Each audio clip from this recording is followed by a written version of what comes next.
It is your audio news update. John Pollock here, joined by Jack Wannan. Hello, Jack. How are you?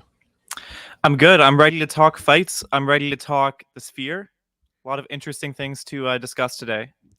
Is this the most ambitious event UFC has ever undertaken in its history?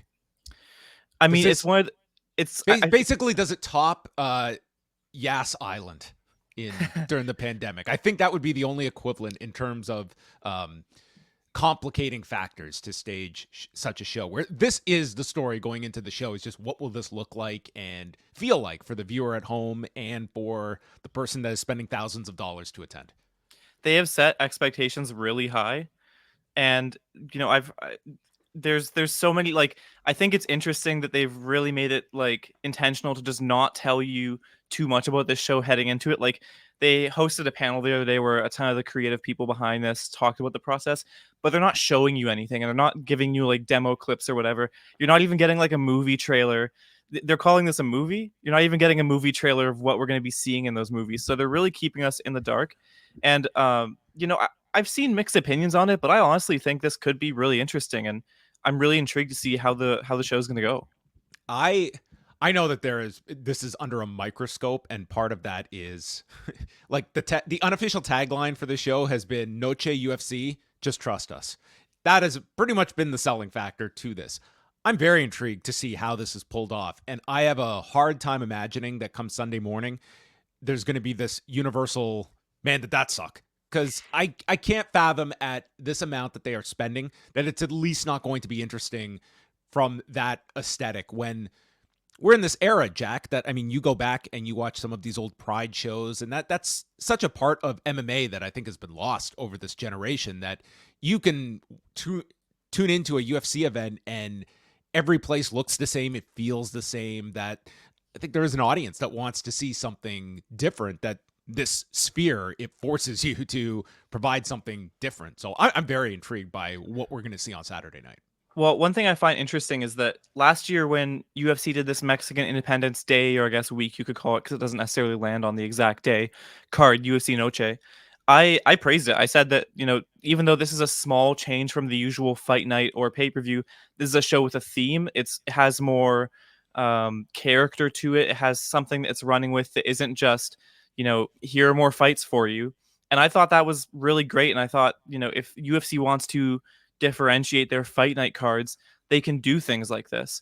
And they're almost taking it one step further with UFC Noche this year, putting it in the sphere and adding this whole artistic theme to it.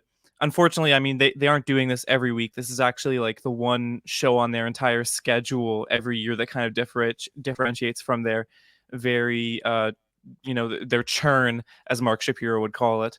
And but I do have to say, I think this does make it one of the most interesting parts of the year. You watched this panel involving various members of the production staff. What did you take from that chat? Like, what were some of the details that they went through in this panel chat? Well, I think the most interesting part of it was this differentiation of there being films that are going to air during the event and then worlds. And when I first heard that, I was confused. Like, what do you mean worlds? They explained it in a pretty clear way. So in between fights, there's going to be on the main card 6 different movies, and I think they last around like a few 90 minutes. seconds? Yeah. Yeah, it's not a long time. And these are movies where it's like it takes the full attention of people. It's in between fights. It's supposed to be like part of the full experience and immerse people. And then the worlds that are happening are supposed to be sort of like a more of a background thing, not too distracting.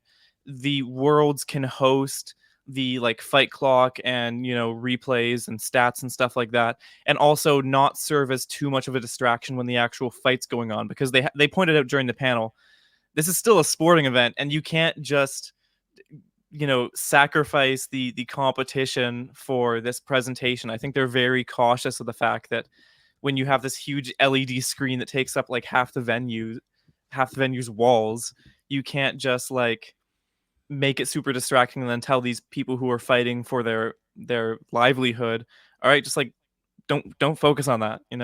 I'm glad that the concentration on this being a sporting event and that the fighters are at least somewhere on that priority list, because I have not heard that brought up at all during all of this. Dana White's going so far as to say the fighters have no idea what this is going to be. And if I was on this card, I would maybe want to know exactly. Like, this is a $2.3 billion venue, which was not designed for live sporting events. And that makes this really unique. And like, this could be the only time we see a combat sports event take place in the Sphere. I don't know how many places have the production to be able to pull this off again, including UFC, who have pretty much like repeatedly stated this is the one time we're doing this.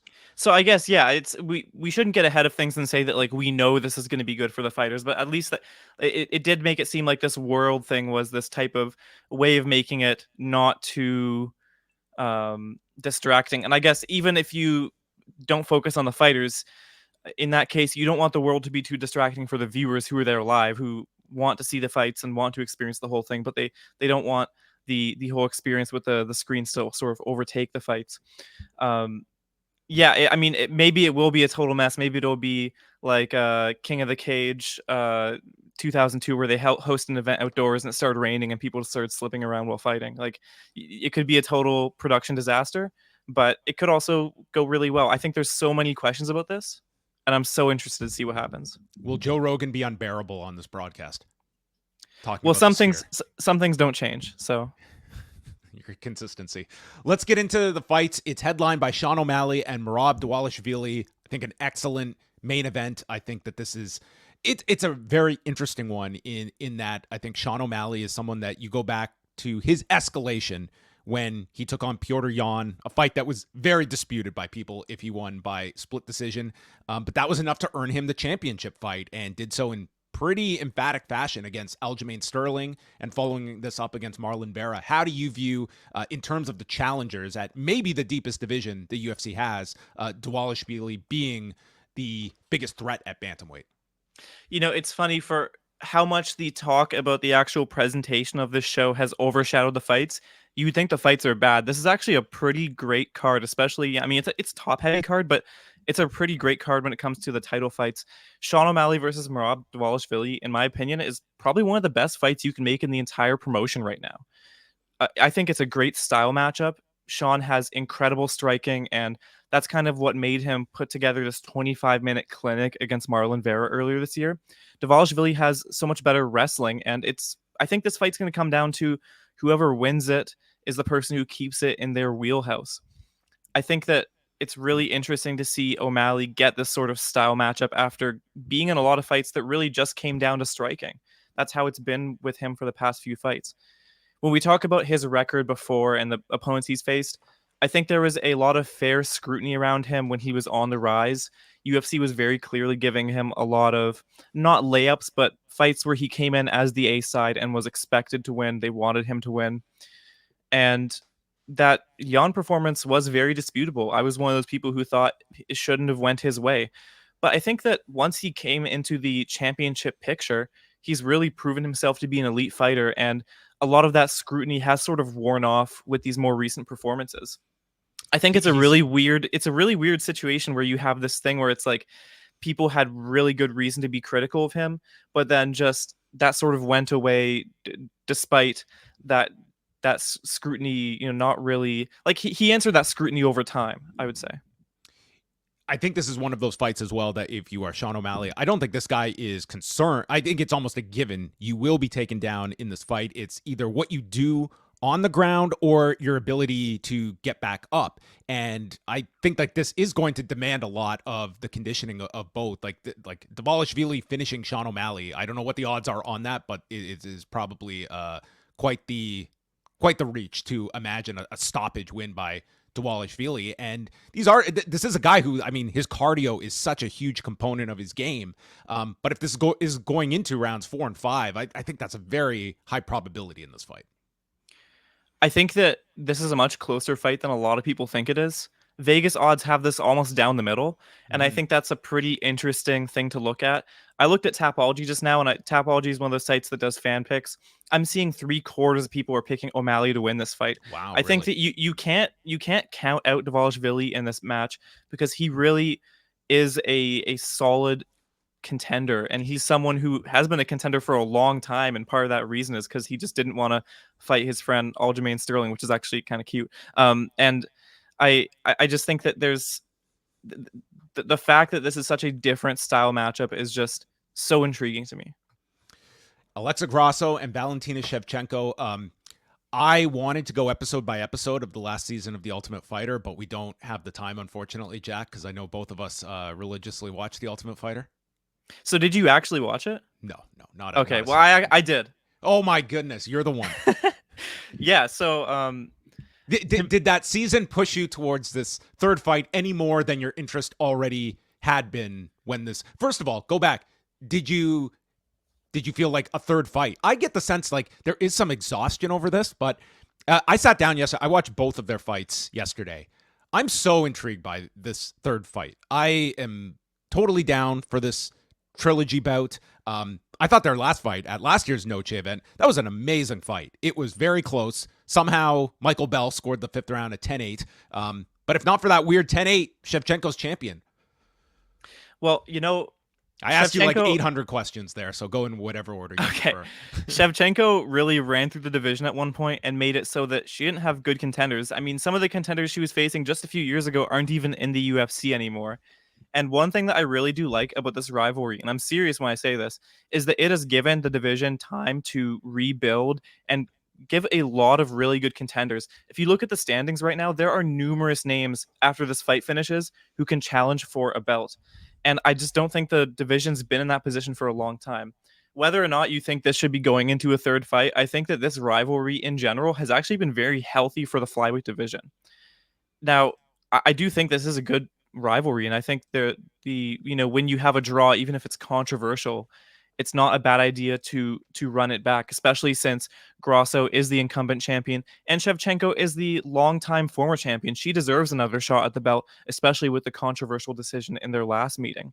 How did you score that last fight? Do you recall? Oh God, I don't know. I think I have to rewatch it this week. It should be something. I had it 3-2 for Grasso watching it yesterday. I think that because of how long Shevchenko dominated the division, she deserves that sort of like benefit of the doubt and another shot if it does end in a draw. I don't mind that. Where do you view Shevchenko? Let's go with the let's jump to conclusions that Grasso retains the championship here. Shevchenko is 36. This would, in theory, remove her from the flyweight title picture. Are you looking at Shevchenko?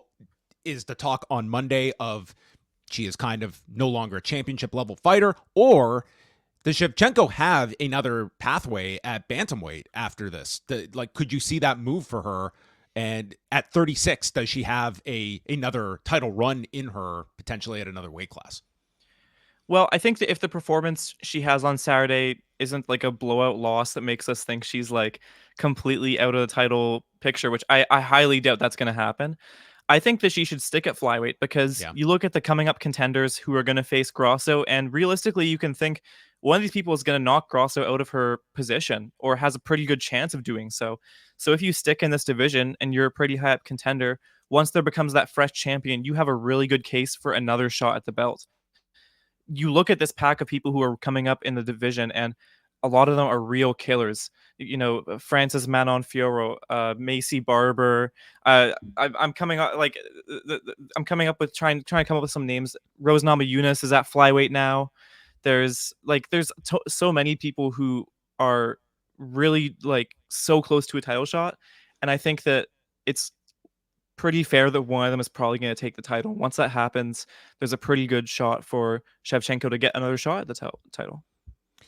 We're also finally going to get the Brian Ortega-Diego Lopez fight. This was supposed to happen at 303 back in June, but a illness the day of the event took Brian Ortega out. Dan Ige, busy, what was he? He was out eating and was told, hey, you want to fight in a few hours? He said, sure. It was actually a great story that day. But now this fight is happening, and this is definitely the biggest fight of Diego Lopez's career. And I think this is going to be, there's such a spotlight on Diego Lopez that you beat a Brian Ortega. I think this is one of those crossroads fights. Are you going to be flirting with that upper echelon of the division, or is Brian Ortega that barrier that's just a bit too high and we see a ceiling for Diego Lopez? I think this is a excellent fight, and I'm glad we're finally getting it. Yeah, this is one of those matchups that I'm happy the promotion didn't scrap after it fell through the first time, because it really is a great test for Lopez, who is one of the featherweight division's top rising talents right now.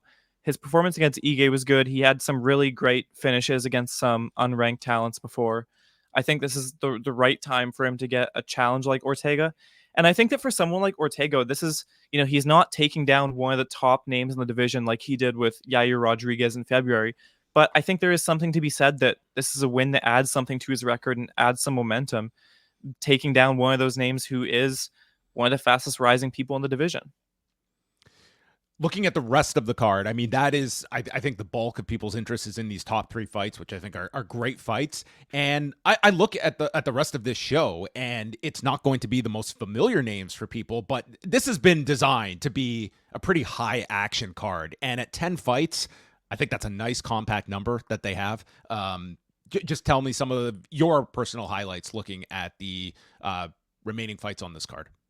Yeah, so you always do kind of handcuff yourself when you book a card around a certain region. I mean, when you're booking a Canadian pay per view, you want to book a ton of Canadian talent, and it's so there's limitations that get put on you. The limitations here is they're booking a show around Mexican Independence Day, which falls on Monday this year. So there is a ton of talent from Mexico. But I mean, considering that Mexico is actually pretty on the up in the UFC right now, it's a pretty good card. 10 fights. It's shorter than the average card, but there is some really good talents on here. At strawweight on the prelims, I have to say that Yasmin Jaregi is a really good talent. She's facing Ketlin Souza. She's shown a ton of promise since entering the promotion in 2022, and it's going to be interesting to see how she performs there. She's a heavy favorite. Raul Rosas Jr., who entered the UFC at like 17, 18 years old and has really shown to have a lot of raw talent. He's performing in the opener of the card. Joshua Van, who came up through Texas regional fights and has been a really promising flyweight. He's getting a matchup against Edgar Chavez on the prelims.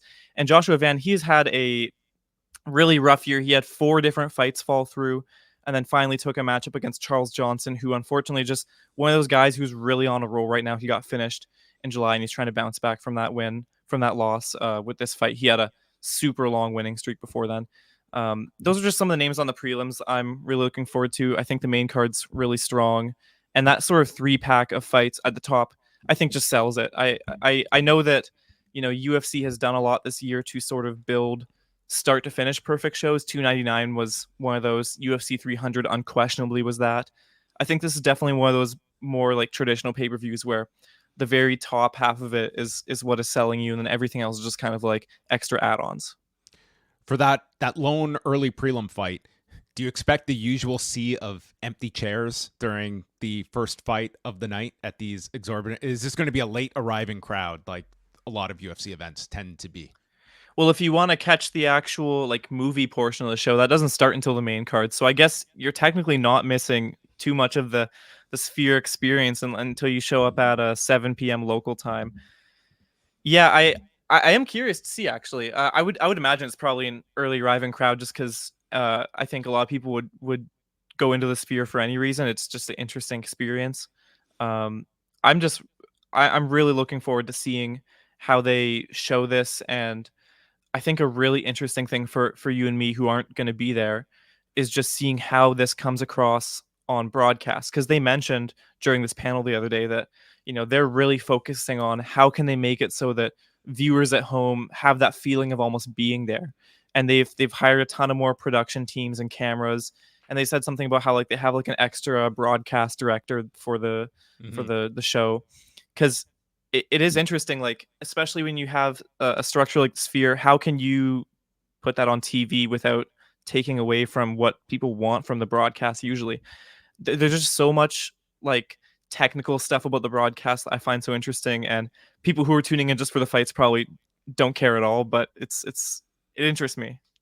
I just, as we wrap up here, do you feel the novelty of the Sphere is enough to drive curiosity buys, or do you think ultimately people are looking at the top fights and that's going to, for people that are consuming this legally and dropping $80 on a pay-per-view, do you think the Sphere does promote some people that are on the fence that are going to buy this show strictly because of the production and venue? It's a good question, and I'm not really sure. I mean, I don't know. I think that when you see how much UFC has spent on this show and how much they've poured into it, I mean, obviously they're gonna still break profit off this because of just how don't anyone insane shed their tears business for the model is. UFC, okay? They've got the Saudi Arabian investment for the sponsorship for this. They've got multiple revenue streams, and they're going to set a gate record with it. This is going to top UFC 205. So believe me, whatever you're looking at of UFC will be just fine. But I would say, like, even though it's something they're going to do successful numbers with, just the having a smaller profit margin, I think it's probably something. It's your Mark Shapiro vernacular, margins. Got to be cognizant of the margins. Listen, I'm a loyal Paul Thurston listener. So I think that they're almost seeing this in the same psychology as a loss leader, where it's like, this is the event where you can get your viral clips on social media, and you'll get your articles written about, how cool is this UFC thing, and it's something that will get more eyes on the brand. But do I think that this is going to drive? I think people who are buying the pay-per-view want to see the Sean O'Malley fight, not so much the Sphere. But I mean, I don't know.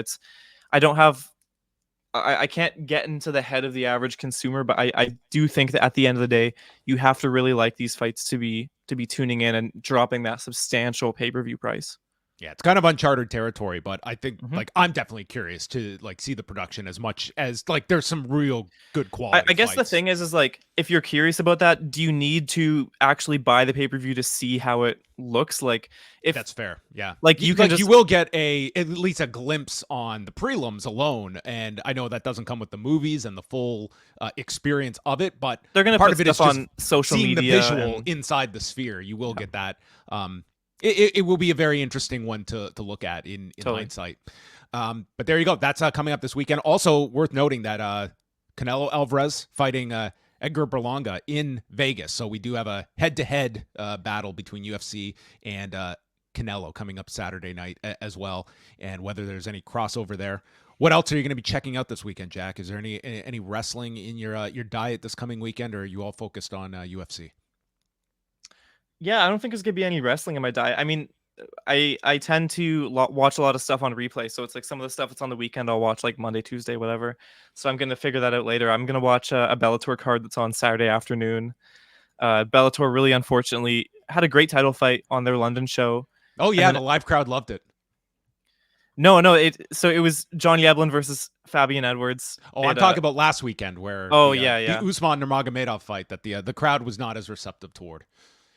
Yeah, it was. I mean, that was a really great fight on paper, and it's unfortunate that it went that way. I think Bellator has really bad luck with booking great fights on paper that just end up not being too exciting for the live crowd. This week, Bellator has a show that was supposed to be headlined by a title fight between Fabian Edwards and John Yablin, who are two really great contenders. Fell through last week, and now they're stuck with a card that doesn't really have a solid main event, and just is kind of like just a middling show. It's bad luck on. I mean, the Bellator bad luck strikes again, and this is just one of those cases for them. And remind Canadians how can they watch Bellator in Canada? What is the channel? How do you watch Bellator in Canada legally? Legally, you have to have the Fight Network, I think. It's on the Fight Network. Okay. Yeah. Well, there you go. Before it was late last year. It was like DAZN, right? It was DAZN, and then for a brief period of time, it was like each event in Canada was pay-per-view.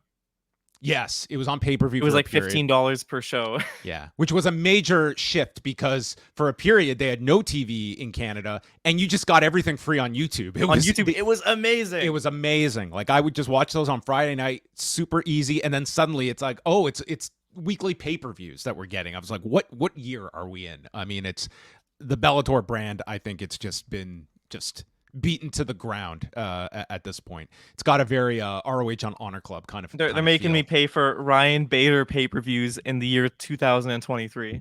Well, there you have it. The latest on non-UFC MMA that's going on. Jack will be on top of things UFC 306 wise Saturday night, so tune in for his coverage, and then I will be back Sunday 11 a.m. Eastern with Eric Marcotte. And after we review the show, we're going to be joined by Robert Pearson, who has done a lot of work with our merchandise in the past. He is attending the card at the Sphere, and he's going to join us to give us his live in-person experience at the Sphere. So you will get our perspective of the televised product and the in-person experience from Robert. So you can tune into that on Sunday morning. We will have you all covered, UFC Noche at postwrestling.com. Anything else in the pipeline for you, Jack, that you want to mention? What's happening in the knockout news?